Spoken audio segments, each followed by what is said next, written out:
Hello,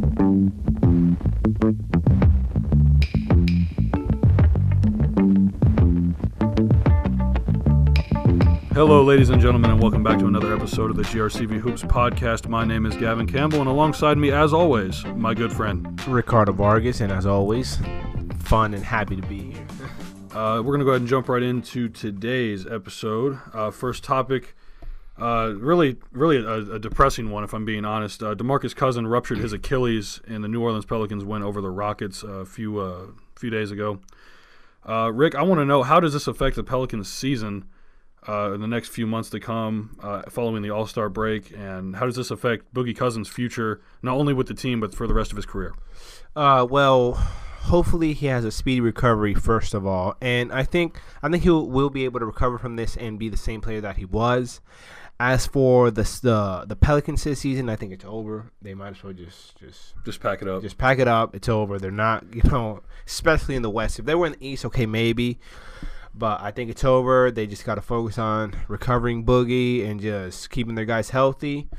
And I think Anthony Davis, he's going to keep putting up those crazy stats that he puts up, but I don't see them going anywhere, honestly. You don't think that the Brow will be able to put this team on his back like he did a few seasons ago, where they made the 8th seed in the playoffs, where he was averaging ridiculous numbers? We know they got swept by Golden State in the first round, but you don't think that them being 27-23 as of today, that they will be able to make the playoffs?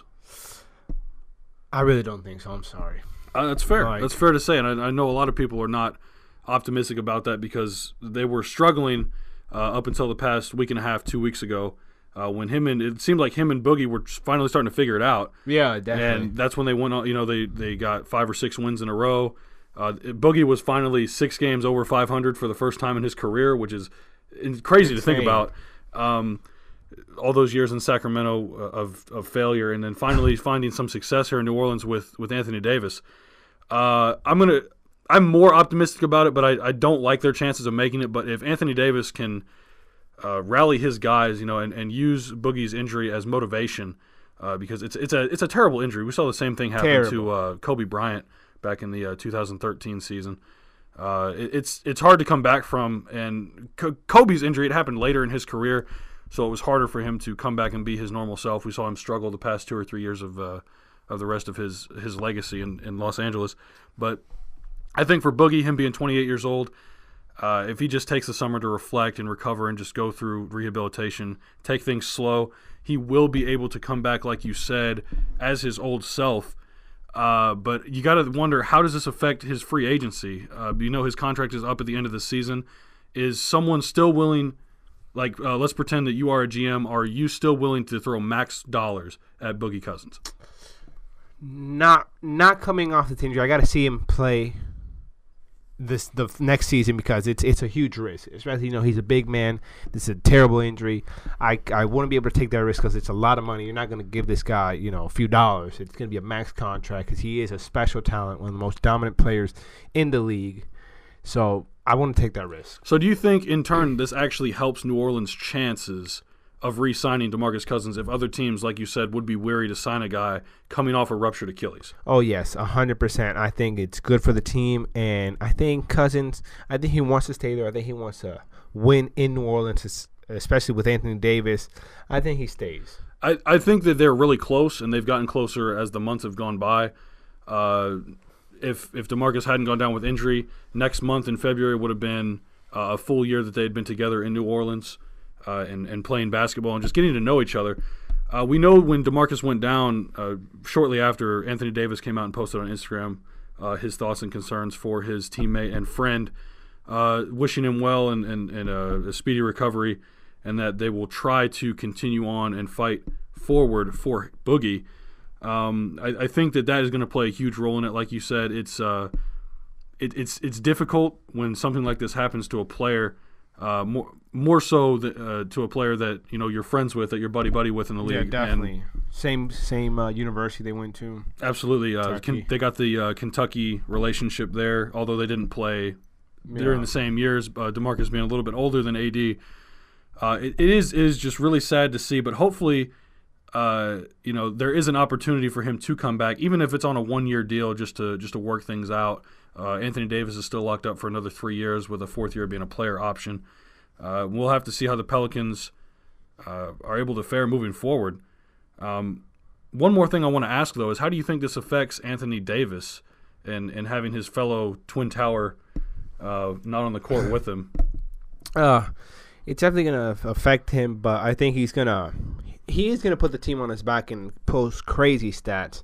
But I don't think, like, being in the West, they're not going to get very far with that, So, right. But it is going to take a toll on Anthony Davis, especially, like, on the winning side. They're not going to win as many games. Right. Is this something that you think Anthony Davis can use, as well as the rest of his teammates, as fuel, Boogie's injury as fuel for better performance, or, just use it as motivation for the rest of the season it's like, okay, we got to do this for our guy? Oh, yeah, definitely. I think they want to do it for him, of course, for DeMarcus Cousins, and also they might just want to prove the doubters wrong, like myself, like we can't win without him, so let's just show all these people, that we can win, that we're a good team. Right, and that's something that you can't do, is get down on yourself when you lose an all-star player like that. Having one of the best seasons of his career this season, DeMarcus Cousins, thoughts and prayers go out to him. Hope he gets well soon.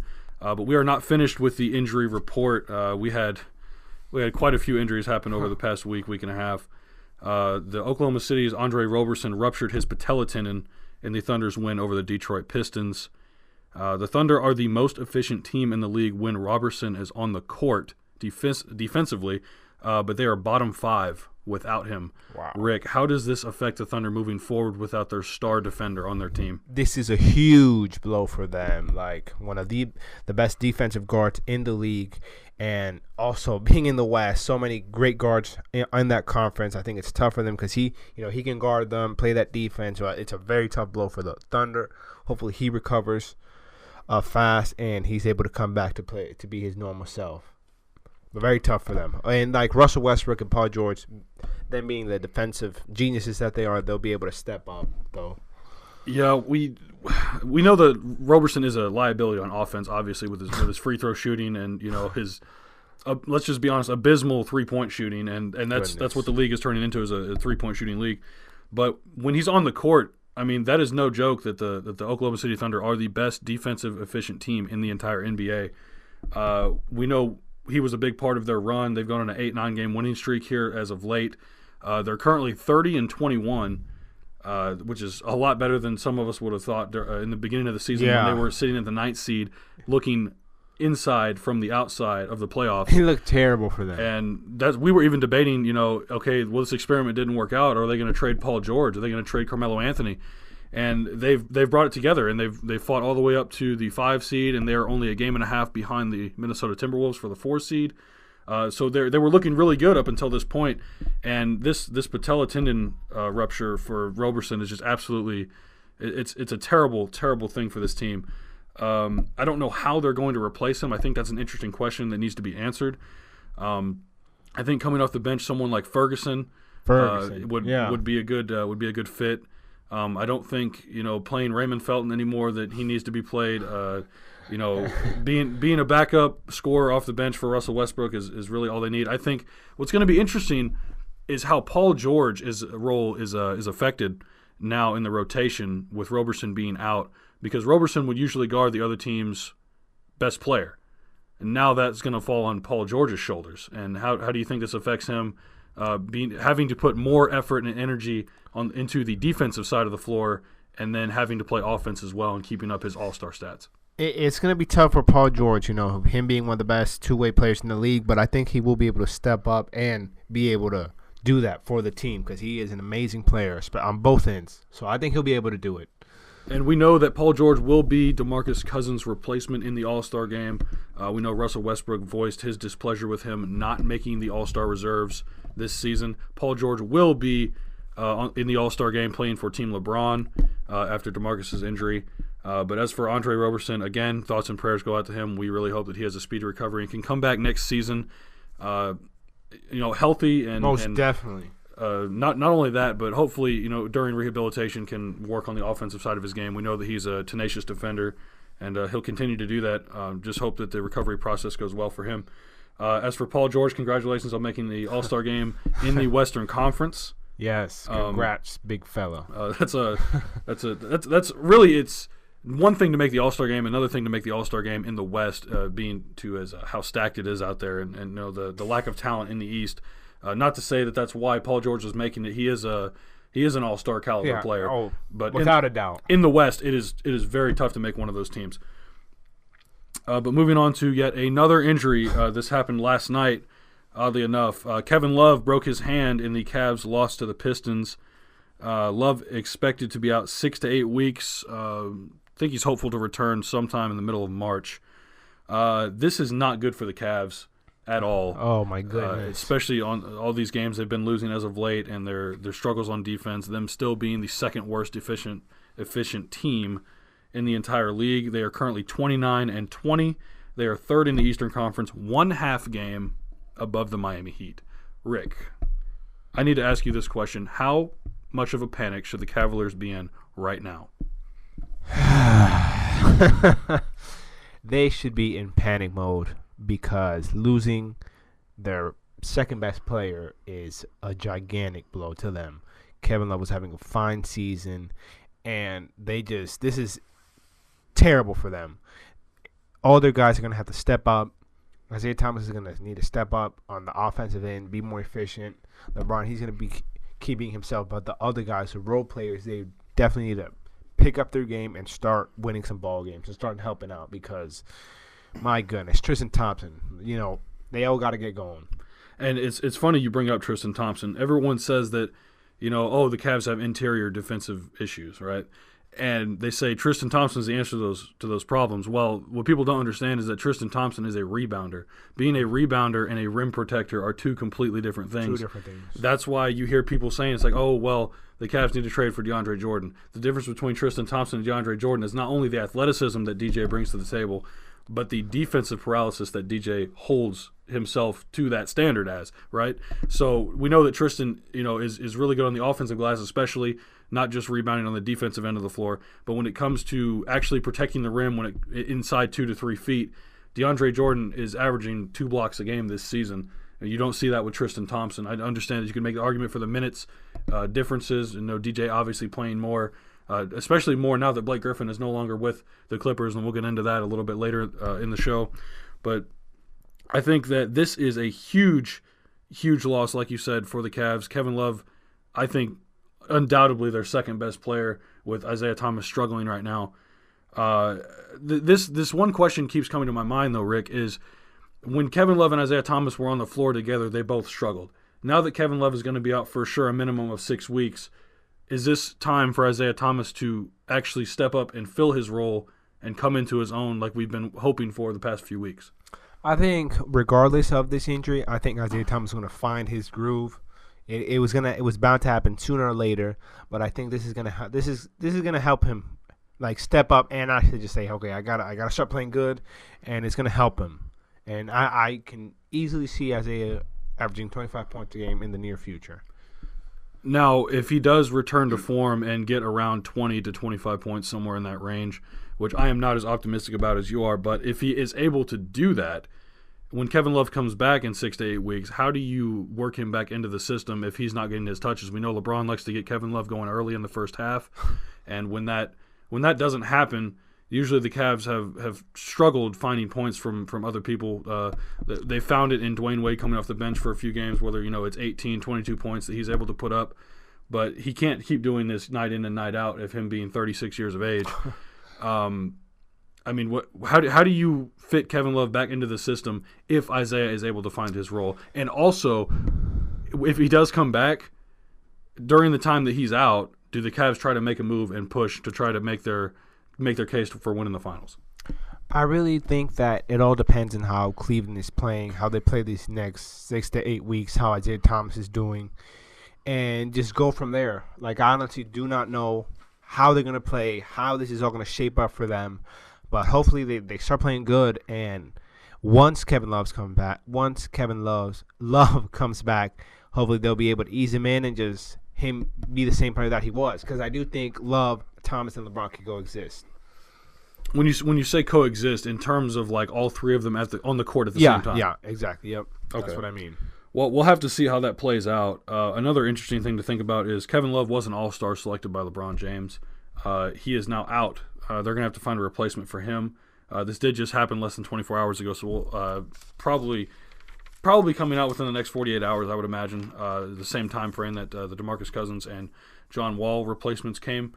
And speaking of John Wall, we have yet another injury to report this week, which is it's really turning into a depressing episode, and I apologize for it. Yeah, but so many injuries. This is just things happen, and they need to be talked about, and how it affects the league. But John Wall underwent knee surgery yesterday that will sideline him for 6 to 8 weeks. What does this mean for the Wizards, Rick? And can Bradley Beal do it by himself? Like, out of all the injuries that we've talked about on this episode, I think this is the toughest one to swallow, because John Wall is their superstar. That's their franchise guy on that team, and without him, they're not going anywhere. Bradley Beal is having an amazing season, but he's no John Wall.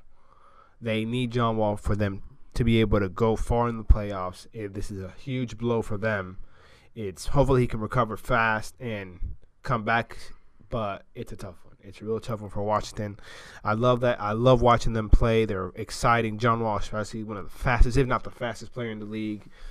But, these injuries are always tough, and hopefully they can keep on winning. I like what you said there, is that John Wall is the Wizards superstar. And that is no disrespect to Bradley Beal. This is his first time making the All-Star game this year. Huge season. Which is, he's having one of the best seasons, I believe the best season of his career, which is why he was voted into the All-Star reserves for Team LeBron. But John Wall, this is something that isn't new, but it is interesting to think about why he did it at this point in the season. Usually players, if it's nothing serious, they wait till the end of the season and they get these minor surgeries that clean up parts of their body or whatever that they need scoped out, and things of that nature. But why he chose to do it, at the end of January, beginning of February, is a little curious, being as the Washington Wizards are currently the 5 seed in the Eastern Conference, sitting at 28-22. They are only about 4 or 5 games above Detroit, who did just trade for Blake Griffin. If Milwaukee, Indiana, Philadelphia, teams like this continue to play well and move up in the standings, in 6 to 8 weeks, Washington might be on the outside looking into the playoffs. So this is very curious. You would think that John's condition would have had to have been serious enough for him to say, yes, I need to do this surgery now and not wait till the end of the season. Yeah, exactly. It must be something serious. And yeah, I agree with what you said. I think Detroit can make the playoffs now. Absolutely. And that's crazy. And as much as we would like to keep talking about John Wall, but I mean, just all these injuries and things, I think it's a good segue to go into the Blake Griffin trade. One last thing to touch on that. John Wall's injury, he was voted into the All-Star reserves for Team LeBron this year. Oddly enough, all these injuries come in for Team LeBron in these past week and a half, which is very curious. But he will be replaced by Andre Drummond. So Andre Drummond is now in the All-Star game for, I believe, the second time in his career. He deserves it. Which he's having a great season this year. I think nice season, yes. 14 points, 15 rebounds. Solid numbers. Really difficult to do, really. And huge game last night. Absolutely, he had a 20-20 game last night, and we will with 7 assists. Yes, almost a near triple double for the big man. But we're going to go ahead and segue into the Detroit Pistons and their trade with the Los Angeles Clippers. Blake Griffin was traded to the Pistons along with Bryce Johnson and Willie Reed. The Clippers in return got Tobias Harris, Avery Bradley, Boban Marjanovic, and a 2018 first-round pick that is protected 1 through 4. So if for some reason the Pistons were to miss the playoffs, if their pick lands 1 through 4, they will receive their own pick back. And the Clippers also received a 2019 unprotected second-round pick. So, Rick, I'm just going to ask you straight up, this trade, who won it? Like, when I first heard about it, I really didn't know what to think. But I think both teams won in this trade. Blake Griffin, a solid piece for Detroit. They're going to have a nice front court with him and Drummond. And then Bryce Johnson, don't forget about him. I think he has potential to be a great player in this league. So I think they won. And on the Clippers end, Tobias Harris and Avery Bradley, both solid players. Harris having a solid season for Detroit. I think borderline All-Star. Harris borderline All-Star this year. Yeah, efficient, low-key, great player, someone you want on your team.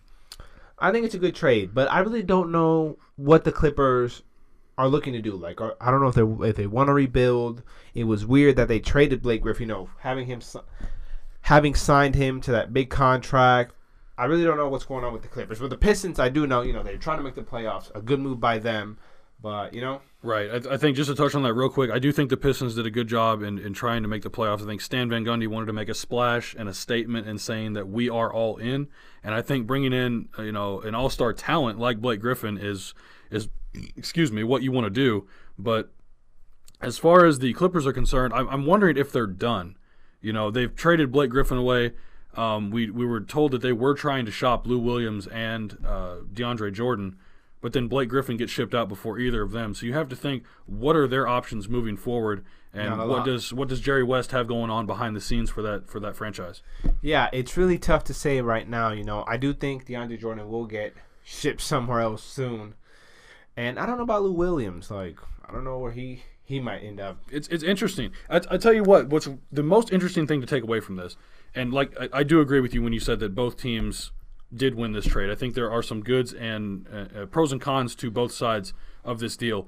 But I want to touch on the whole Blake Griffin contract situation, and that the Clippers signed him to a ridiculous contract. I mean, max money for a guy that is going to be 33 years old, making $38 million. I mean, that is absurd. But I believe that this deal happened before Jerry West was brought into the organization, and I think Doc Rivers had a lot to do with this deal.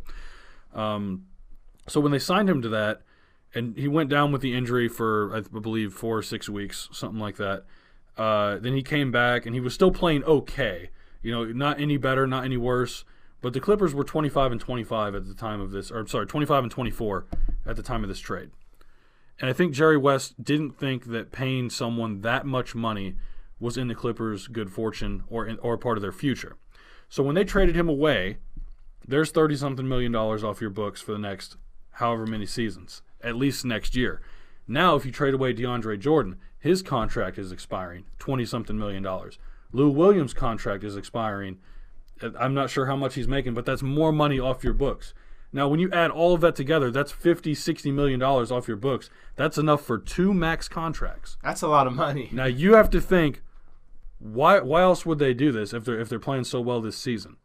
Jerry West is stacking the cards in his favor, I believe, to sign 2 max players, 2 all-star caliber players this summer, whether it be LeBron James, whether it be Paul George, anyone of this caliber. I think that Jerry West is trying to entice them and saying, hey, come play for Los Angeles, and let's stay away from the Lakers side of things. Come play for the Clippers. Come play for me.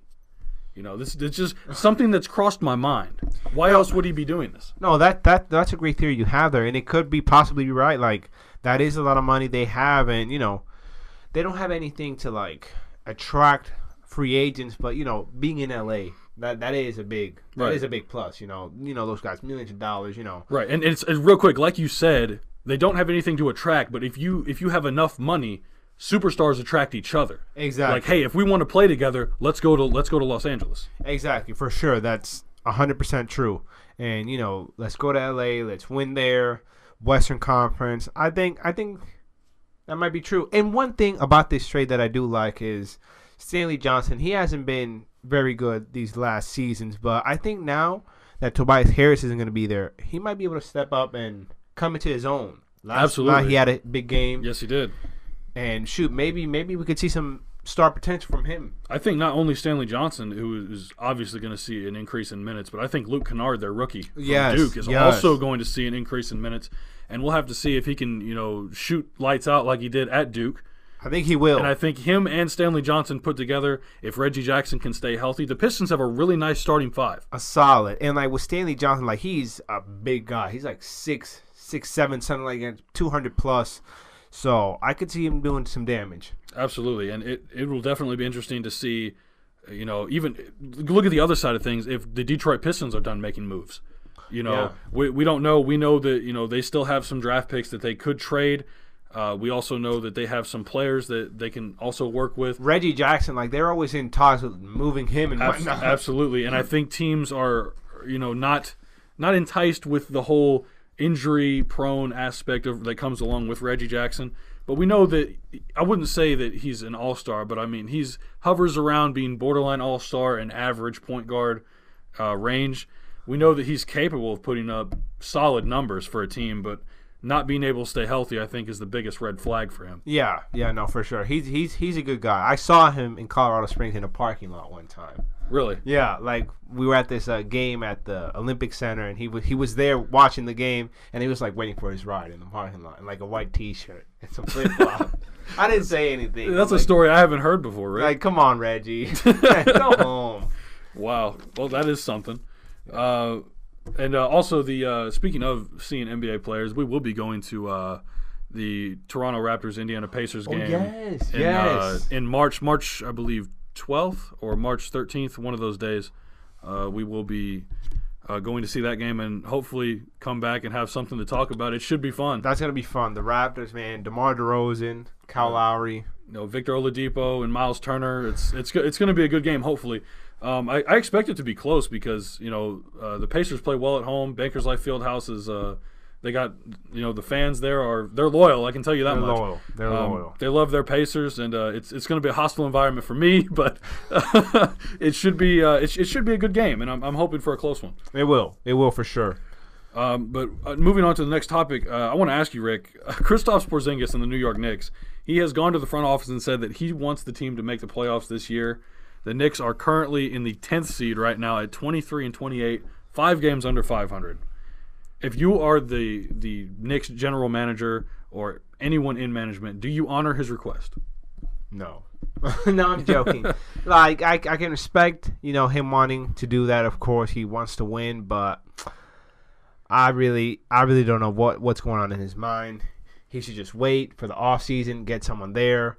They just got to try to get through this season and just get something. Because I do think they have good players. Tim Hardaway, Cantor, Porzingis. They have pieces. They just need a solid Frank. His last name. Right. It's so I can't pronounce it either. Something like that. I think he has a bright future. They could get one more piece and do some damage, but I don't think this is the moment right now. So do you think this has anything to do with? And I'm not sure the time frame in which these events occurred, but the New York Knicks and Porzingis' situation and saying he wants to make the playoffs, he wants to be competitive, he wants to get that experience, and the whole Blake Griffin trade that the Pistons did. Do you think that this is a response to Detroit wanting to make a push for the playoffs?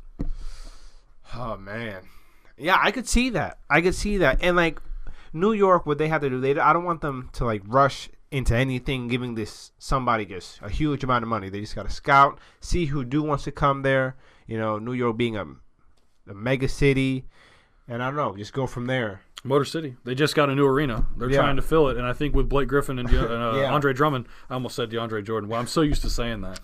That's crazy to think about. Lob City is officially over now. That's sad. It is sad. It is sad, and moving on to our last topic here, and I hate to end on this note, but this was breaking news about an hour before we came to record this. 13-year NBA veteran Rasul Butler passed away today in a car accident early this morning. TMZ Sports reports that Butler lost control of his vehicle, struck a parking meter, and then slammed into a wall on the side of a building. Butler's wife, Leah, was also in the vehicle at the time of the crash. Butler was a 13-year vet of the NBA, playing for 8 different teams, including my Toronto Raptors. He last played for the Spurs in 2016 and was 38 years old. So rest in peace, Mr. Butler. He definitely was. I don't want to say he was never a star in the NBA, but he was definitely a role player. He was a big locker room guy, and we know that the reactions on Twitter from a lot of players were thoughtful and meaningful, and we know that he meant a lot to a lot of those guys. Oh yeah, most definitely. It's tough to hear that. Rest in peace to him. Prayers to his family, and it's just you never want to see this. But hopefully his family's able to recover from this. I'm not sure of any other extended family, but yes, like Rick said, prayers go out to him and the rest of his family, and as well as the players who knew him and played with him and were affected by him. Sure. Coaches as well. We know that when coaches lose players, it affects them too. So rest in peace. Rest in peace, and that's going to conclude today's episode. I hate to end on that note, but it's tough. it was breaking news. We had to fit it in here. Obviously had an impact on the NBA in Yes. one way or another. But that's going to do it for us here at GRCV Hoops. We hope you enjoyed today's episode. Have a good day.